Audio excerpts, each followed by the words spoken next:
ఈ నెల 8వ తేదీ అంటే శుక్రవారం చర్లపల్లి నుంచి కాకినాడ టౌన్కి ప్రత్యేక రైలు ఎక్స్ప్రెస్ని రైల్వే శాఖ అధికారులు ప్రారంభించనున్నారు. ఆగస్టు 8వ తేదీ రాత్రి 7:30 గంటలకు చర్లపల్లిలో బయలుదేరే ఈ ఎక్స్ప్రెస్ రైలు నల్గొండ, మిర్యాలగూడ, సత్తెనపల్లి, గుంటూరు, విజయవాడ, గుడివాడ, కైకలూరు, కాకినాడ, భీమవరం టౌన్ మీదుగా తణుకు, రాజమండ్రి, సామర్లకోట మీదుగా కాకినాడ టౌన్కి ఉదయం 9 గంటలకు చేరుకుంటుంది. ఈ రైలు నెంబర్ని 07031గా నిర్ణయించారు.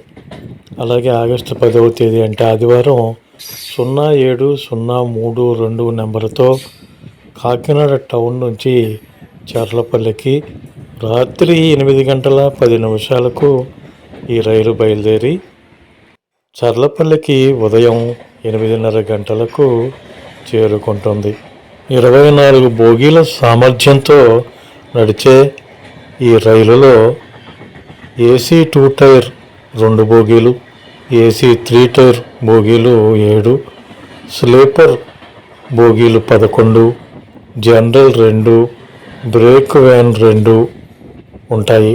ప్రత్యేక ఎక్స్ప్రెస్ రైలు వల్ల ప్రయాణికులకు ప్రయోజనం చేకూరనుంది.